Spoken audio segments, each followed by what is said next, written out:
All right, you're going to love this. Matt is sharing this new video segment that we have, and this is just a great way to learn about how to identify trades when they are in play.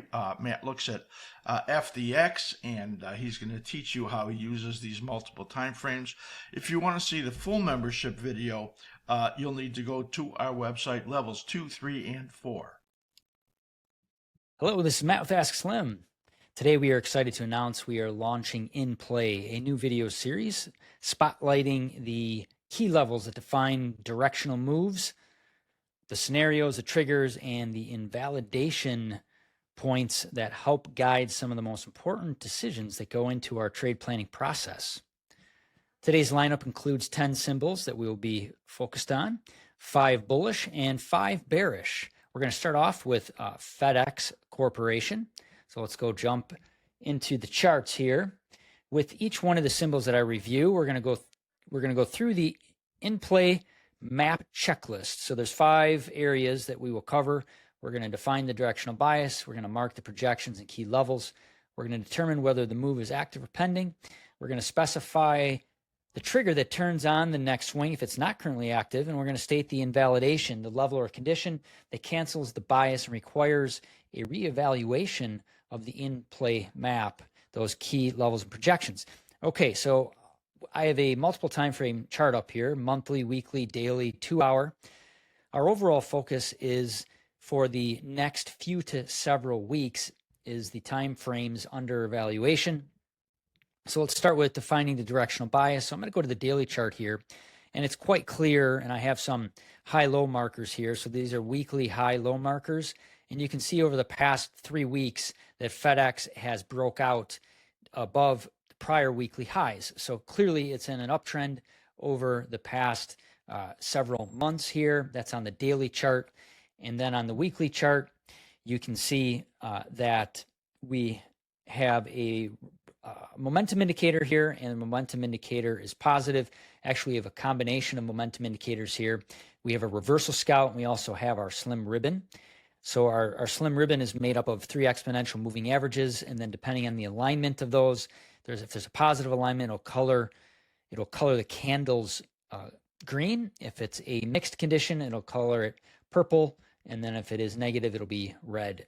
So the combination of these 2 indicators really helps to give you a sense of the momentum trend. The reversal scout's more sensitive, so it's going to turn earlier. And then you have the slim ribbon, which is going to really hug those trends and takes longer for it to shift. I also have on the far left here, we have our monthly chart. And the one key indicator that I have on here is the reversal scout. Okay, so we have from left to right, if we look at the daily, positive condition, on the weekly, positive, and then also on the monthly, you can see it just turned up here. And then on our SMI, the 2 timeframes I'm going to focus on are going to be the weekly and the daily, and you can see that currently, let's call it the move that is underway, is an upside move where we have the slow that has crossed over the fast and is still holding above on both of the weekly and the daily charts.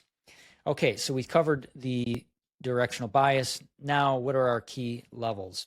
So you can see on the daily chart that we've already entered into a short-term fib zone. So FedEx has been strong. It's already entered into a fib zone. This fib zone in the short term runs from about 259.25 all the way up to about 269. And there's an intermediate fib zone that runs from 259.25 to 269. And then actually based off of this longer term monthly pattern, so this won't be over the next few to several weeks, this might be over the next few months or so, there is a longer term fib zone that is way up there. So again, this is the next several months. All of these zones are in play, all these levels are in play. And why is that? Well, we have directional bias again that is positive. And we also have momentum conditions that are positive in the daily, the weekly, and the monthly. So what would pause this active in play move would be to see the momentum shift negative in the daily chart. That would pause our overall upward move here. And what would change the overall bias, it would be two things. One would be if we saw the reversal scout go negative in the weekly, and then also if we saw a weekly close below this 233. So that is our invalidation point where we would have to reevaluate. Again, if we have the combination of the reversal scalp going negative and then a weekly close below 233, that would require reevaluation.